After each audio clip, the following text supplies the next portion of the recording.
ぜボクシング？これしかねえから。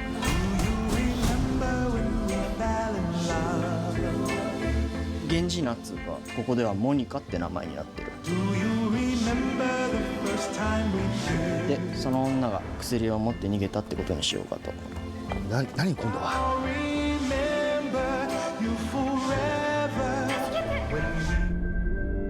モニカ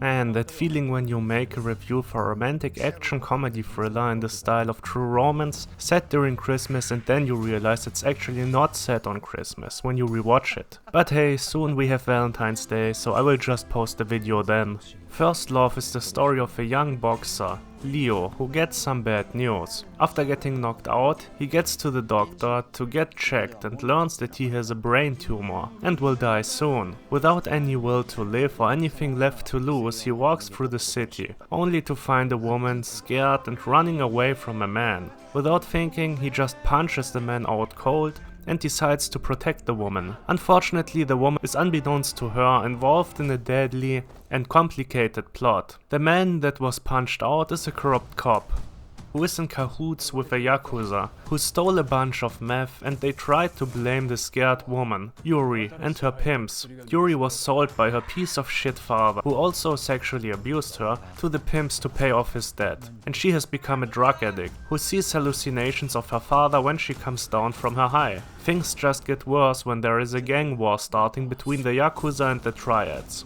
Soon chaos reigns, bullets fly and meth is rubbed into wounds.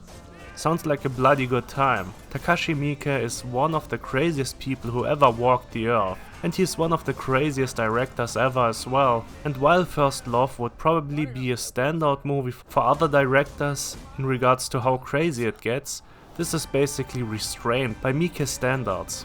There is no wannabe superhero chopping off Yakuza, there is no Robocop parody that suddenly throws one of the most disturbing scenes that was put to film right before the showdown. Or Visitor Q, which is just no, let's not talk about that one. First Love, while having some more messed up themes, like abuse and forced prostitution, which are pretty tough, they are also handled fairly well by Miike here, which is surprising. As I said, this is the same guy who put a really disturbing scene into one of his parody movies, and a lot of disturbing scenes into his black comedies. The hallucinations by Yuri also lead to a pretty good scene between the two leads, when Leo tries to help Yuri cope with her trauma, which is surprisingly sweet and well done by Miike. We also have some pretty good actors here. The two leads are solid.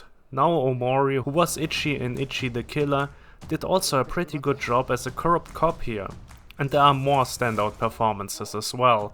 Shota Sometani, who just loses his mind once he gets meth in his bloodstream and has the biggest laughs, is just a show stealer, and Becky, who is just a crazy bitch out for revenge, also shines in her role. There are other more memorable characters as well, like a one-armed triad boss and the katana-wielding yakuza. The movie does get pretty crazy and entertaining once Shota's character gets wounded and rubbed meth into his wound, because that's the point when he goes crazy and all the characters meet, and it's an all-out war with everyone fighting everyone and the police eventually chasing after them as the bloodbath begins. There is some fun action and ridiculous violence that never goes too far into getting disturbing or disgusting, but it's also not for the faint of heart. It is a movie with heart though, with two strangers meeting and caring for each other, with the two leads and all the utter nonsense, chaos and violence that happens around them. The movie is also quite stylish, having a good look that makes it seem probably more expensive than it actually was. And it's also varied, even having a short anime sequence at one point that is pretty fun and comes out of nowhere, but in a funny and not frustrating way, I would say. It takes a bit to really get started, which is probably the biggest fault of the movie, but once things really get going, it's pretty good. And with less than 2 hours runtime, it doesn't overstay its welcome. And there are some nice twists, even though you will probably see the biggest twist coming a mile away. Seeing how things just get worse and worse and crazier is just pretty entertaining. Having all these characters is a bit overwhelming at times, even though the cast does get thinned out over the course of the movie. If you have watched True Romance and Natural Born Killers often enough, and Perdita Durango is too disgusting for you, you could give First Love a watch. I think you will like it. There are some odd sequences, not every joke lands. And as I said, the pacing could be better, especially in the first half, but overall, it's a fine watch. And it's nice to see a variation of something like True Romance in Japan. And I will give First Love a 7 out of 10. It's closer to an 8 than a 6 though. So what are you watching on Valentine's Day? Have you seen First Love? What is your unusual pick for this lovely day? And have you checked the My Bloody Valentine reviews I did last year? If not, you might check those one out as well. They do deserve some more love. Did you see what I did there? And I see you in the next one. 割とまとまった量入ってくるんですけど。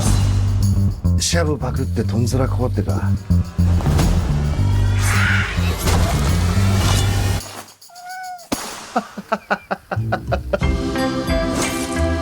なぜボクシング？これしかねえから。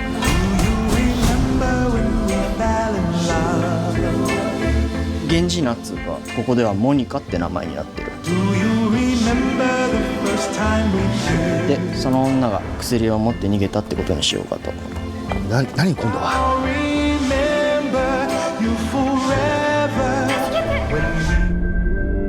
モニカ！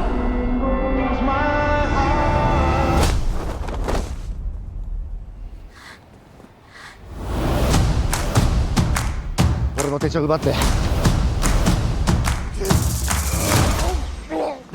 新しく入った薬が盗まれた。ザワが。何こいつ。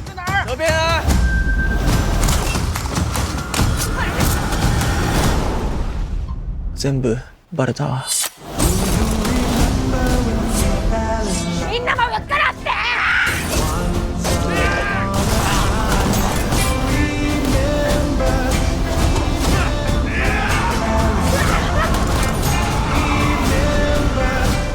誰なんだよこいつ。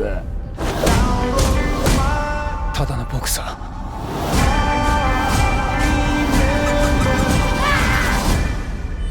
けどこの子はこっから出す。